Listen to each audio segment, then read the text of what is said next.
জলবায়ু পরিবর্তনের ঝুঁকি মোকাবেলায় হাজার কোটি টাকার পানি ব্যবস্থাপনার প্রকল্প, কিন্তু সময় শেষ হলেও কাজের অগ্রগতি খুবই সামান্য। আইএমএডির নিরীক্ষায় উঠে এসেছে প্রায় 180 কোটি টাকার অনিয়মের অভিযোগ। সাজ্জাদুল হকের প্রতিবেদন।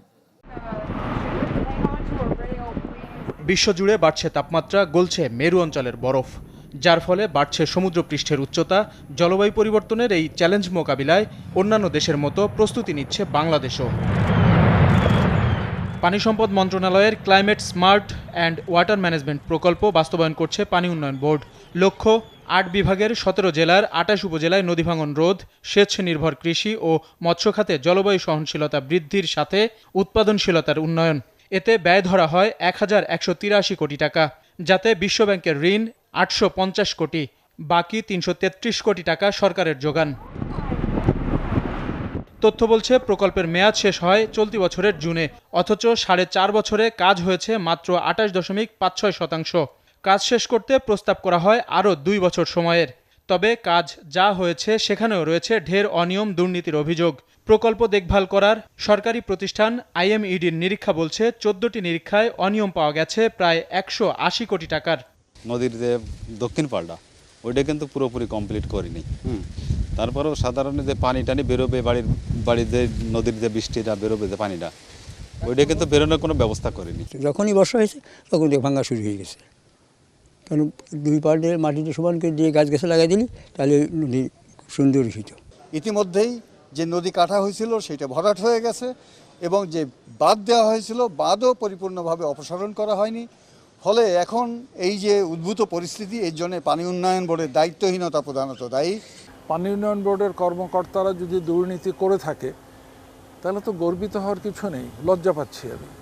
আইএমএডি চেক করেছে, সরকারি প্রতিষ্ঠানই বের করেছে, তারা বলছেন এমনকি পরামর্শদাতা নিয়োগের গোলমাল আছে।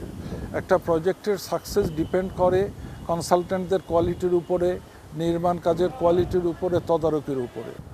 যে কারণেই হোক দোষী ব্যক্তিদের শাস্তি হতে হবে, এবং এটা এক্সাম্পলারি পানিশমেন্ট হিসাবে যদি গ্রহণ করা যায় তাহলে আশা করতে পারি ভবিষ্যতের প্রকল্পগুলো ঠিক হবে।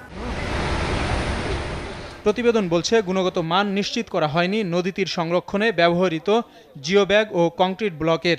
রয়েছে ভূমি অধিগ্রহণে দীর্ঘসূত্রিতা, আর অবকাঠামো নির্মাণে ব্যবহার করা হয়েছে নিম্নমানের সামগ্রী। পরামর্শক নিয়োগে মানা হয়নি যথাযথ নিয়ম।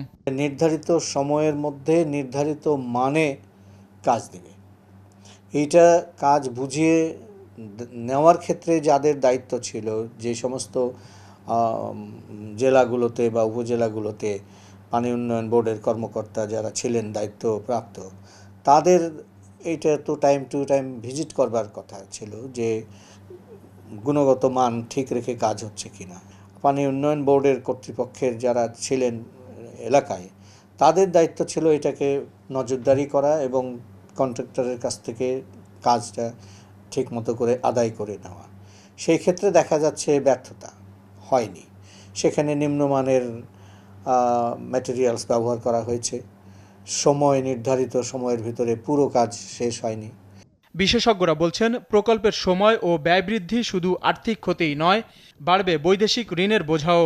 ফলে সুশাসন নিশ্চিতে জোর পদক্ষেপের তাগিদ তাদের।